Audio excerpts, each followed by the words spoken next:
Imagine waking up in a world swallowed by silence. The air is so cold, it stings the inside of your nose. Frost gathers on your eyelashes before you even breathe twice. The horizon, white, endless, unforgiving, looks like the edge of the world itself. There is no smoke in the air, no flicker of orange light, no fire, just wind and snow. For most of us, that sounds like the beginning of disaster. But for generations of Native American communities, this was home. Here's the catch. Many of them survived winters so brutal that even modern explorers struggle to imagine them. And they did it without fire. No matches, no lighters, sometimes not even dry wood. Yet they lived, thrived, and raised families through storms that could freeze rivers solid. How? That's the paradox we're stepping into. The land they lived on didn't make it easy. In the north, temperatures could plunge below -30. In the plains, windstorms rolled like invisible waves, snapping trees and scattering snow for miles. Even in the plateaus of the west, nights could bite harder than steel. The cold didn't just numb fingers. It cracked shelter walls, spoiled food, and stole sleep. For many outsiders, this landscape was a sentence of death. But for the people who called it home, it became a living classroom. They didn't see winter as an enemy to fight. They saw it as a teacher to learn from. Each gust of wind carried information. Each patch of snow revealed structure. Every sound or silence told them what the world needed them to understand. And through this patient observation, they built a system of survival so elegant that it turned hardship into harmony. But let's pause here. No fire? Really? You might be wondering, how could anyone survive in sub-zero temperatures without lighting a single flame? Our instincts scream for heat. We wrap ourselves in synthetic layers, turn on the thermostat, boil water, and retreat indoors. Yet these communities did the opposite. They worked with the cold, not against it. Weird part, they discovered that sometimes snow itself could be warmer than air. Beneath a packed layer of snow, temperature hovers close to freezing, even when the surface above dips far below. That small difference, just a few degrees, was enough to save lives. The same applied to soil. A few feet underground, the earth held steady warmth, a quiet reservoir that never froze completely. They learned to tap into that stability, not by burning fuel, but by shaping their shelters around nature's own thermal design. Still, survival wasn't just about structure, it was about strategy. In winter, energy was everything. Too much movement, and your body loses heat. Too little, and you freeze from within. They learned the rhythm between motion and rest, hunger and strength, silence and sound. Even without modern science, they understood heat transfer, insulation, and convection better than most physics textbooks explain them today. Think about this. Wherever you are right now, the heater or fire in your home is fighting nature. It consumes, it burns, it resists. But the native way was different. It adapted. Instead of fighting the elements, it flowed with them.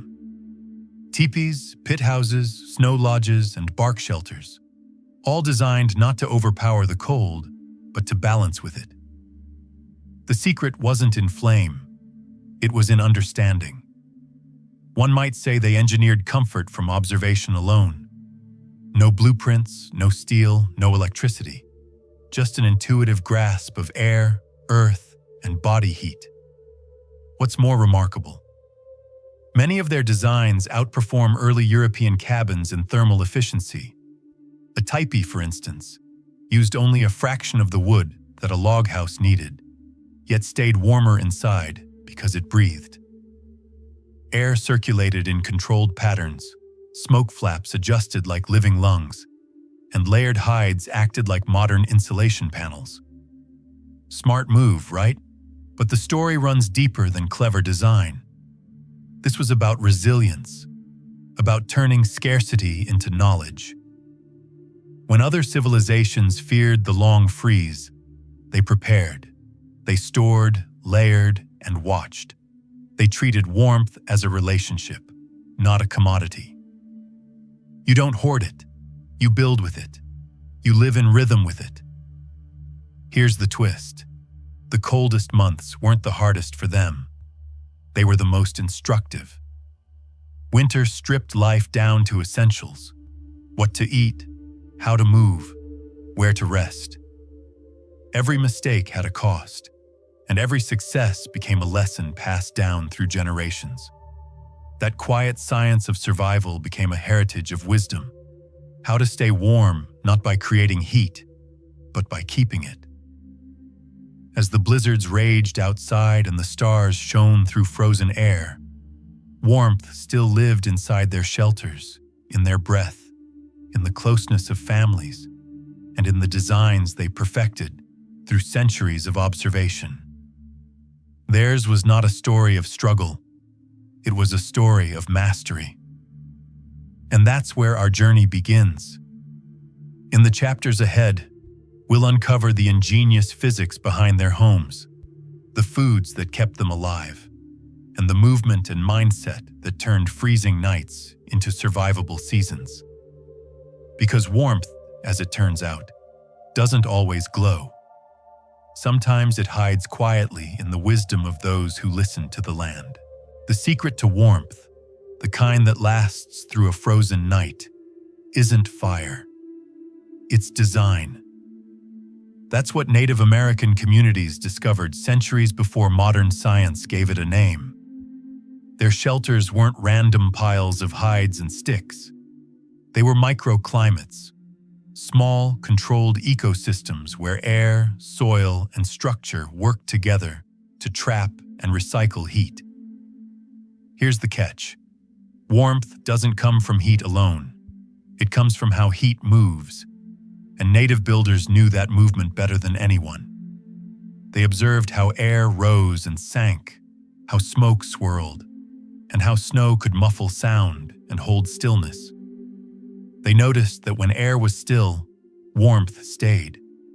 When air flowed too fast, warmth vanished. So they built homes that breathed, but slowly. Take the Tipi. To an outsider, it looks simple, a conical tent made of poles and hides. But look closer, and you'll see one of the most efficient climate systems ever created. The shape wasn't just symbolic, it was aerodynamic. The cone shed wind like a mountain peak, preventing gusts from tearing it apart. Inside, a thin layer of air formed between the inner lining and the outer cover, a natural insulator that trapped warmth while letting moisture escape. Here's the smart move. That liner was adjustable. Families could raise or lower it to control air circulation. The smoke flaps at the top acted like thermostats. Open them slightly to let smoke out. Close them halfway to trap rising heat. Even without measuring tools, they balanced airflow with precision that modern architects still admire. Now think of the ground. Most of us see it as cold, hard, lifeless. But the soil is a quiet furnace.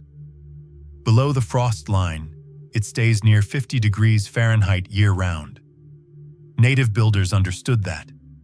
That's why in many regions they built pit houses, shelters dug partly underground. The earth itself formed the walls, absorbing daytime heat and releasing it slowly through the night. Snow piled on top acted as insulation, sealing warmth inside like a natural blanket. Weird part. The colder it got outside, the better these designs worked. Because as long as heat loss was controlled, even the smallest sources, a few bodies, a candle, or stored food, could keep the interior livable. Archaeologists have measured inside temperatures of some earth lodges and found them hovering just above freezing when outside air plunged far below zero. That's not comfort in the modern sense, but it's survival. Steady, efficient, sustainable. And the insight didn't stop with structures. It extended into every part of life. Clothing, for instance, was another layer of engineering. Instead of piling on thick weight, they used layers that breathed. Each hide, each weave trapped air in tiny pockets. It's the same principle used in modern down jackets. Air, not fabric, is what keeps you warm. Body heat became a resource, not something to lose. The way people slept, sat, and even gathered was part of the system. Groups slept in tight circles, not just for comfort, but to form a living core of warmth. They placed bedding on mats of moss and hides above dry grass, creating separation from the frozen ground. Every inch mattered. Every breath was part of the design. Here's what's fascinating. None of this relied on excess. The brilliance was in moderation. The Tipi, for example, could be disassembled in under an hour, packed, and rebuilt wherever herds or weather demanded. It was portable architecture, efficient, lightweight, and entirely renewable. Instead of cutting down forests to build heavy cabins, they used a tenth of the wood, leaving the landscape nearly untouched. Sustainability wasn't a trend, it was instinct. This deep understanding of nature wasn't mystical, it was empirical. They watched, tested, and adjusted. If smoke gathered too thickly, they opened vents. If frost formed inside the cover, they changed the angle of the poles. Over generations, this trial and error turned into tradition. Oral blueprints passed from elders to apprentices. Modern science now explains what they practiced intuitively: convection, conduction, radiation. Warm air rises, cold air sinks. Dense materials absorb and slowly release energy. Layered barriers slow the transfer of heat. But they didn't need textbooks to prove it. They had winter, and the unforgiving truth that only designs which worked could be passed down. Here's the aha moment. These shelters weren't just homes. They were living lessons in physics and ecology. A teepee wasn't merely a tent. It was an air circulation engine. An earth lodge wasn't a hole in the ground. It was geothermal housing. A snow dome wasn't primitive. It was the first example of passive climate control. The people who built them weren't just surviving. They were designing systems centuries ahead of their time. That's the beauty of indigenous knowledge. It doesn't separate science from experience. It fuses them. You don't study the cold. You live it, you listen to it, and you adapt until your shelter becomes part of its rhythm. As modern architecture pushes for green design and sustainable housing, it's almost poetic that the most advanced ideas, natural ventilation, thermal mass, renewable materials, were already mastered by the first inhabitants of this land. In their world, warmth wasn't a product, it was a relationship between earth and air, body and shelter, patience and precision. They understood that every degree of heat saved was a triumph of awareness over consumption. And that insight, that quiet science, is where we find the heart of their survival. Because sometimes, wisdom doesn't shout. It whispers through the wind, hums in the snow, and lives in the stillness between breaths. If knowledge was the foundation, then tools were the expression. The brilliance of Native American winter survival didn't come from luxury or luck. It came from design, ingenuity, and the mastery of natural materials. Every hide, every pole, every flap, and every stone had a purpose. Together, they formed a toolkit, not of weapons, but of warmth. Let's start with the teepee, the centerpiece of adaptability. What made it so effective wasn't just its cone shape, it was the system within. Beneath the surface of simplicity lay an architecture of layers and airflow. The key?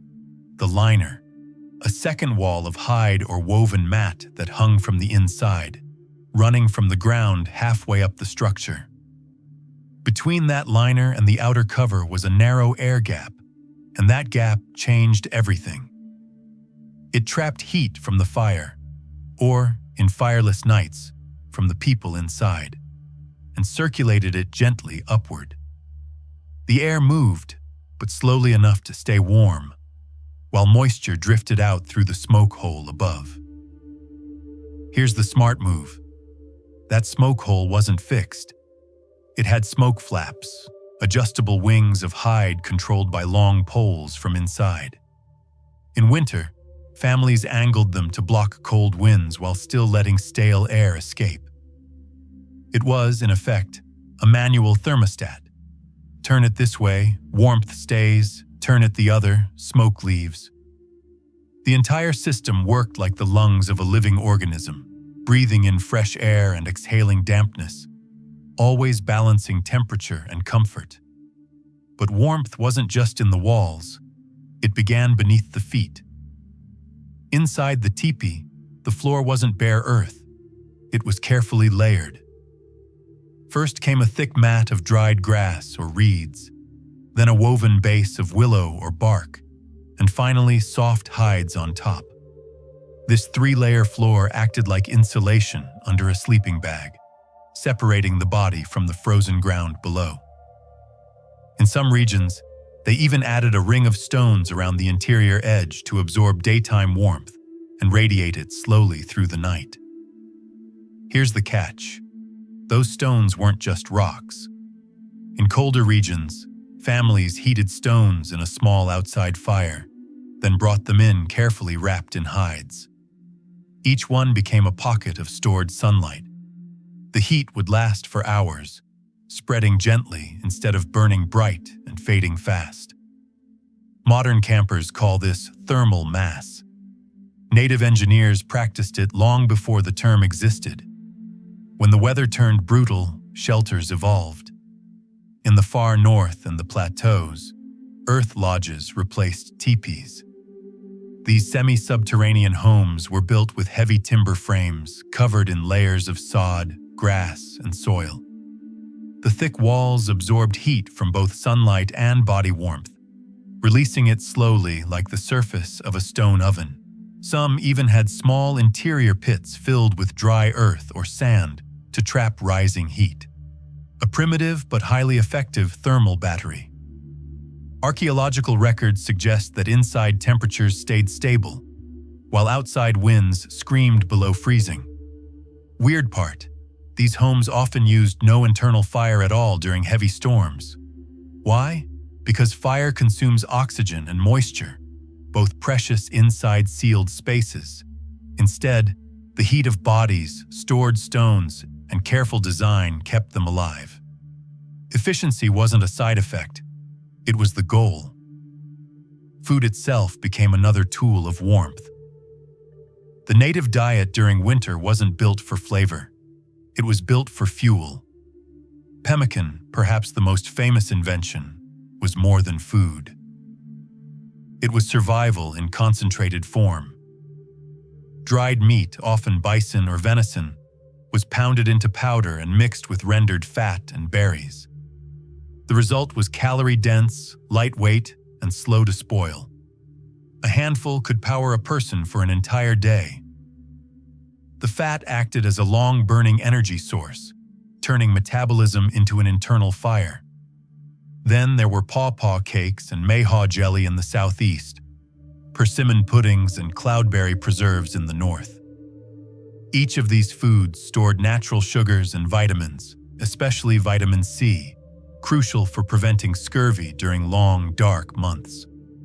Some were dried, others fermented slightly, extending shelf life without refrigeration. Nothing was wasted. Even bark and roots became broth rich in minerals. Here's the fascinating twist. Nutrition itself was a technology. Every bite was chosen for its heat value: fat for fuel, sugar for quick bursts, protein for endurance. Water wasn't drunk cold, but warmed slightly to prevent body temperature loss. Herbal infusions from pine needles or cedar added both warmth and nutrients. In essence, the human body became the central heating system, powered by precise chemistry. Shelter, food, and clothing formed a triad of tools, each supporting the other. Clothing wasn't decorative, it was engineered. Furs, hides, and woven fibers were layered to trap air and wick away moisture. Instead of one heavy coat, people wore several thin layers, adjusting them throughout the day. The outer layer blocked wind, the inner ones breathed. Even the stitching mattered. Sinew threads were flexible and sealed tight when damp, keeping seams weatherproof. Movement was another tool, invisible but essential. The people understood that warmth dies with stillness, so they moved deliberately, steady, rhythmic, conserving energy while keeping circulation alive. Hunters alternated bursts of motion with calm breathing to prevent sweat from freezing. Children were taught early that warmth wasn't given, it was maintained. And when rest came, it wasn't random. Sleeping arrangements followed thermal logic. The youngest and oldest slept at the center, surrounded by others who shielded them from cold air. Blankets were layered in a specific order, softest near the skin, densest on top. Even animals were part of the equation. Dogs curled near entrances to block drafts, and their body heat added another layer of insulation. Here's the real genius. Every element of their life worked together as a single, seamless system. The tipi's breathing design reduced moisture buildup that would otherwise freeze clothing. The food kept bodies fueled enough to generate heat. The clothing held that heat. The floor trapped it. Nothing wasted, nothing extra. In modern terms, we'd call this integrated thermal engineering. But to them, it was simply living wisely. A tipi could be set up in less than an hour, adjusted through the season, and dismantled when the land needed rest. No waste, no scars. And the best part? These systems didn't just keep people warm, they taught them balance. Every adjustment was a lesson in humility, patience, and precision. Warmth wasn't bought or consumed. It was built, nurtured, and shared. The Fireless toolkit of Native America wasn't about technology, it was about synergy. Stone, hide, air, and human spirit combined to create comfort, where others found only cold. And that leads us naturally to the next chapter. How these tools came to life in motion. How entire families, tribes, and travelers used them every day through the rhythm of building, moving, and surviving. Because the tools alone were only half the story. The real magic came in how they were used. A design is only as strong as the hands that use it. The genius of Native American survival didn't stop at invention. It lived in motion. Their tools were never static objects. They were part of a rhythm, a daily choreography that turned shelter, food, and movement into one seamless dance of adaptation. Picture this. The sun barely peeks over the frozen horizon. A pale light spills across the plains. The air is sharp, but the camp is alive. Families are already moving, quietly, deliberately. A teepee that sheltered them through the night can be taken down in under an hour. Poles stacked, hides rolled, and everything packed neatly onto a travois pulled by dogs or horses. By midday, it's standing again in a new spot, angled just right to catch the low winter sun and shielded from the wind. Here's the smart move. Mobility itself was survival. A stationary shelter invited hunger and exposure. But by following herds, shifting valleys, or seeking forest cover, Communities stayed one step ahead of the harshest cold. The teepee's portable design wasn't just convenience, it was strategy. Within minutes, they could pivot with the weather, using knowledge of terrain to find warmth that no fire could match. Building was a communal act, almost ritual in its rhythm. Each pole had its place, each hide its alignment. The women often led the setup, experienced hands twisting cords and tightening seams until the entire structure breathed evenly. Children helped gather grasses for insulation. Elders checked the smoke flaps and entrance direction. No blueprint was needed. Everyone knew the pattern by heart, learned from years of repetition and observation. Here's the catch. It wasn't just about speed, it was about precision. The teepee faced away from prevailing winds, usually toward the southeast, to welcome morning light. The entrance was kept low to trap warm air inside, while the top remained adjustable to manage airflow. These choices weren't random. They were micro-adjustments born of experience. A small change in wind angle could mean the difference between a warm night and frostbite. Once the shelter was raised, attention turned inward. The floor was layered, the bedding arranged in a circular pattern around the central hearth or pit. Even when no fire burned, the space retained warmth through the layout itself.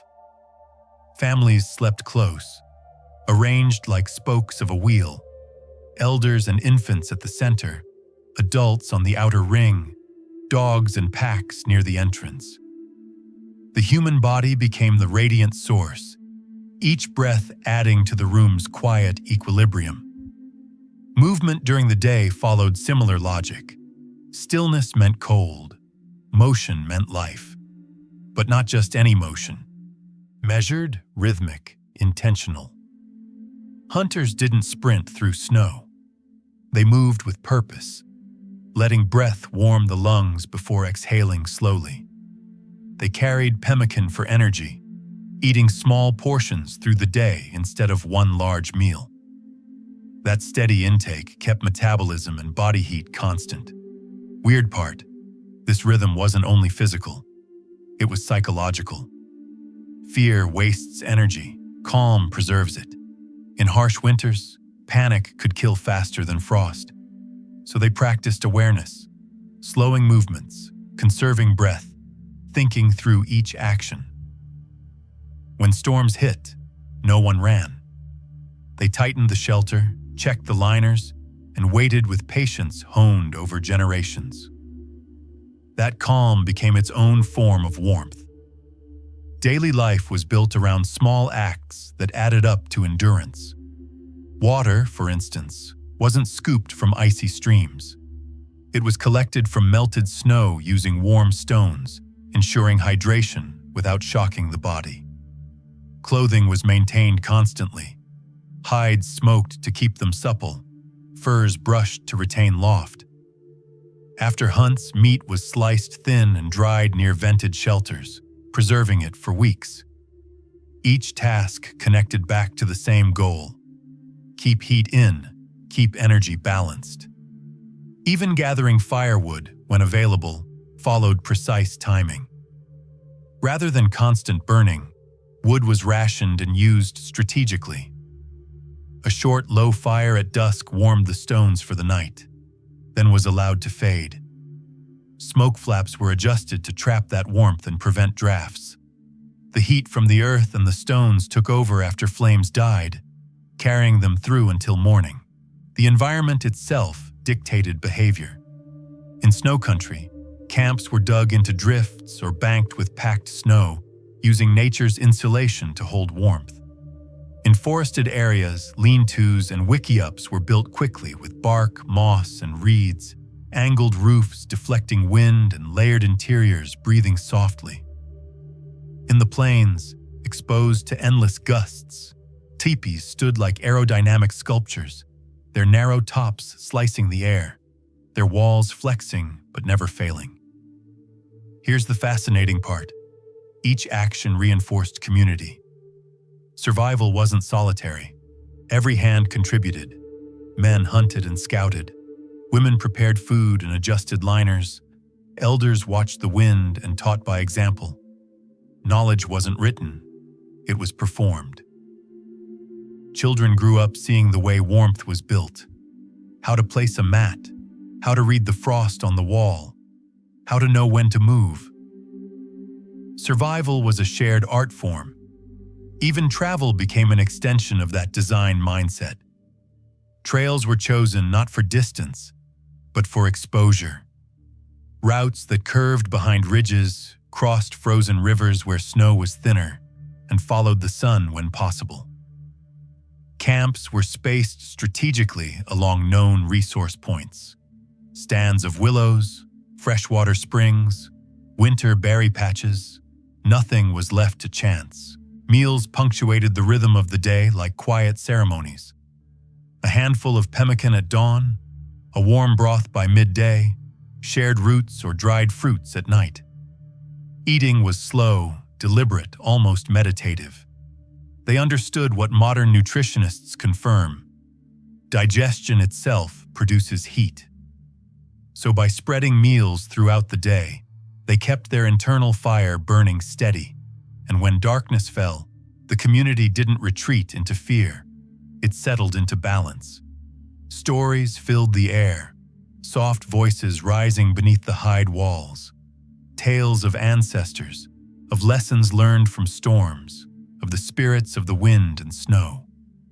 Laughter replaced panic. Connection replaced isolation. The warmth of mind joined the warmth of body. Here's the truth. These weren't rituals of desperation. They were systems of wisdom. Every action, from how they slept to how they breathed, was part of a grand design tuned perfectly to the land. They didn't resist winter. They synchronized with it. And in that synchronization lay their true strength. When snow fell, they listened. When wind changed, they adjusted. When cold pressed in, they moved together, not apart. Their survival wasn't the triumph of power. It was the triumph of awareness. Because in a world where fire could fail, understanding never did. And as we'll see next, this harmony of behavior didn't just keep them alive.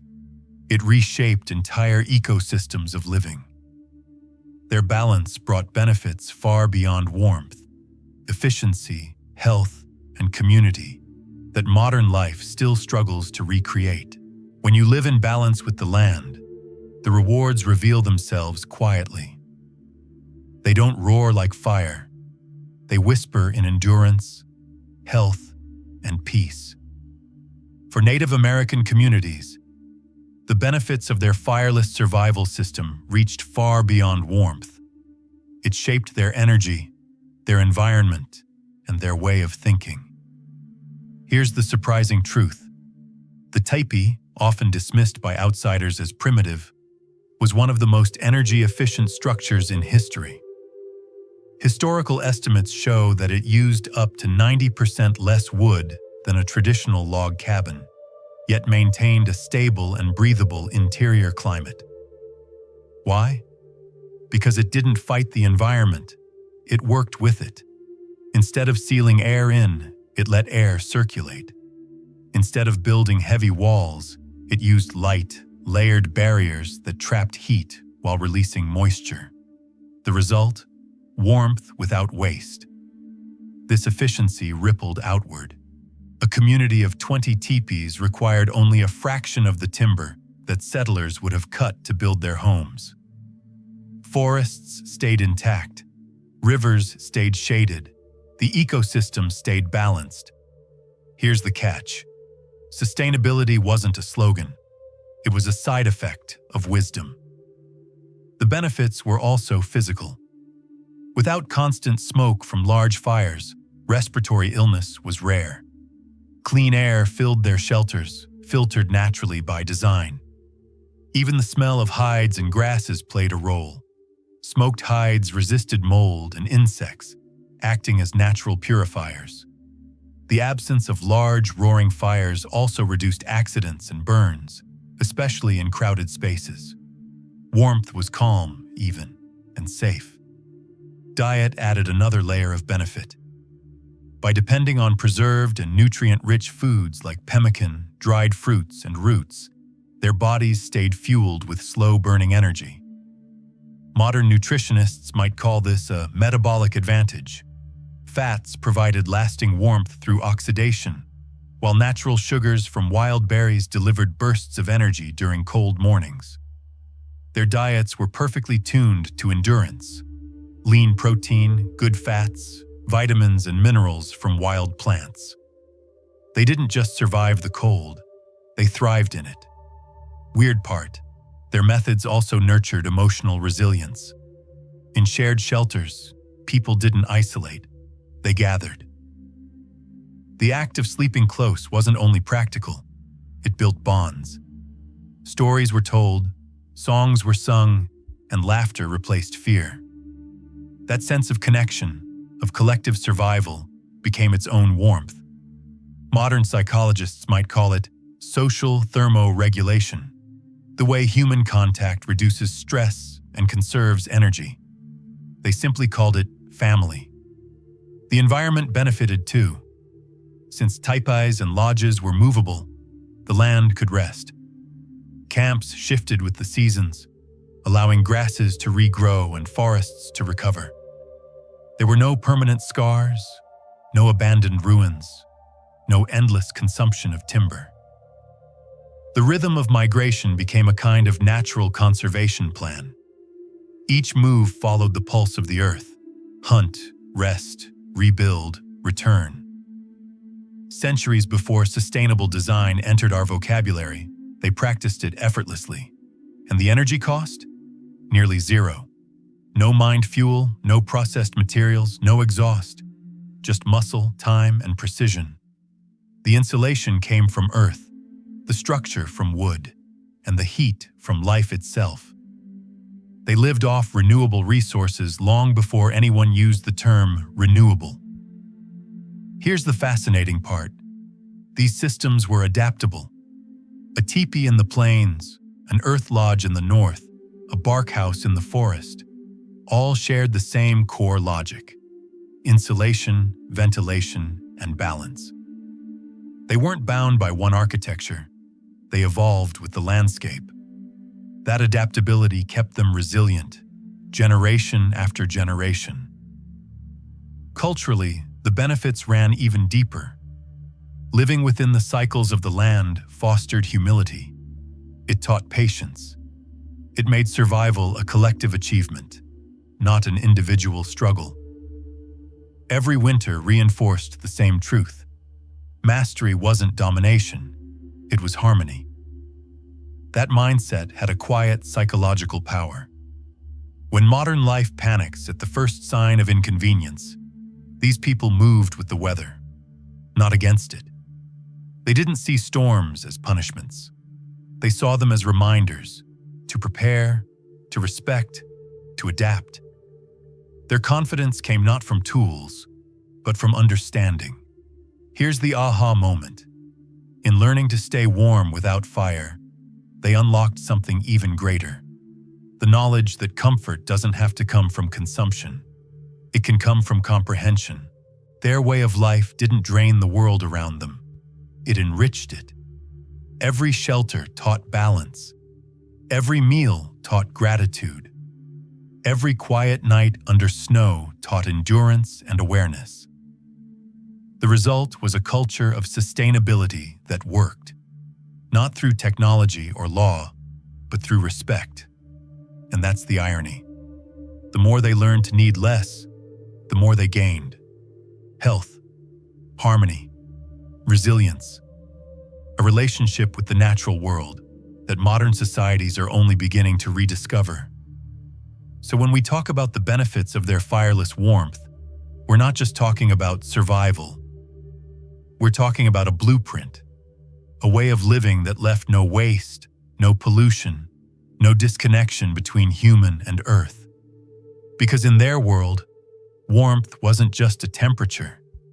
It was a lesson, a proof that the planet provides everything we need if we're willing to listen and to live in rhythm with it. And that brings us to the final chapter. Beyond the structures and techniques lies a legacy of meaning, a cultural message that has survived longer than any fire ever could. In the end, warmth was never just about temperature. It was about understanding of the land, of each other, and of how balance keeps life alive. The Native American way of surviving winter without fire wasn't only a story of endurance, it was a philosophy of coexistence. To live without fire, to sleep beneath snow, to eat from the earth, and to trust that the world would provide, these weren't acts of desperation. They were acts of faith.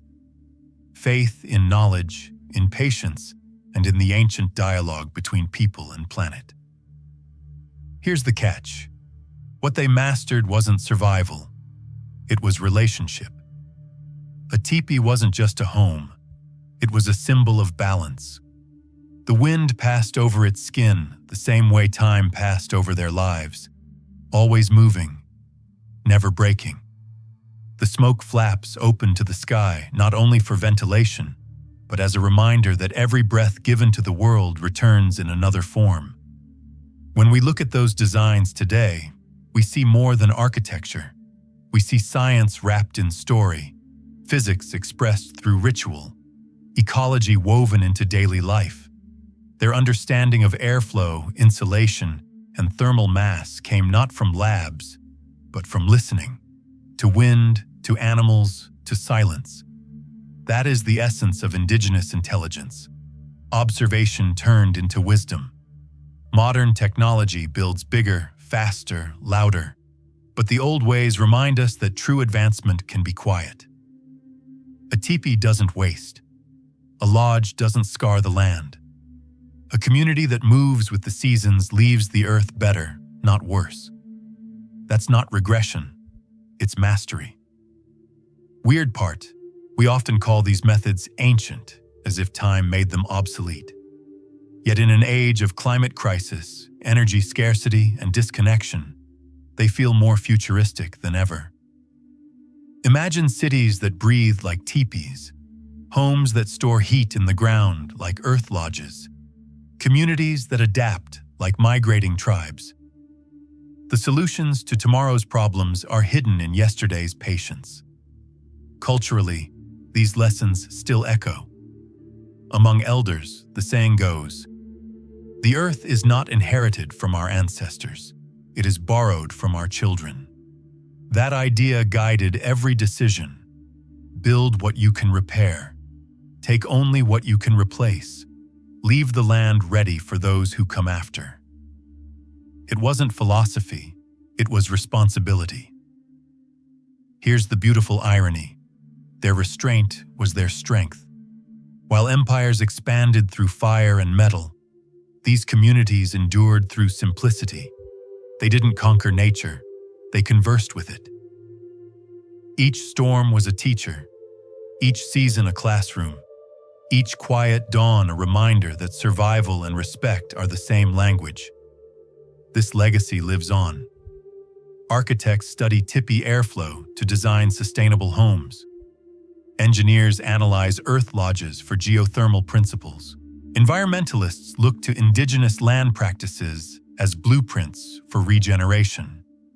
Even the concept of net zero living echoes their ancient cycle of use and renewal. What once seemed primitive now stands as perfection through humility. But the greatest lesson lies beyond the science. It's in the spirit that guided every action, the belief that knowledge and gratitude are inseparable. To stay warm without fire is to trust the world fully. It's to see warmth not as a resource, but as a relationship you nurture every day, with your surroundings, with your community, with yourself. When you strip away the modern noise, machines, wires, screens, you're left with something deeply human, the need to belong. That's what their story teaches us. Belonging isn't about owning land. It's about understanding it. It's about knowing that the soil beneath you, the snow above you, and the air around you are all part of the same rhythm. And that rhythm can sustain you if you learn to listen. Here's the truth. Fire burns bright, but knowledge endures longer. The warmth of their wisdom still glows centuries later in every field of sustainable design, in every movement toward balance. It reminds us that progress doesn't have to mean excess. Sometimes the smartest path forward is the one that circles back to simplicity, observation, and respect. So as the cold winds of winter return, imagine them not as a threat, but as an invitation to remember, to rebuild, to reconnect. Because the people who lived before us didn't just survive the cold, they mastered it. They showed that warmth can be built from awareness, comfort can grow from cooperation, and sustainability can be born from humility. Their story isn't frozen in the past. It's alive, in every breath of wind that circles the plains, in every ember of understanding that refuses to die. Preserve the knowledge, honor the land, and live as they once did, warm, balanced, and aware. Because the greatest fire we can ever keep alive is not the one we light, but the one we learn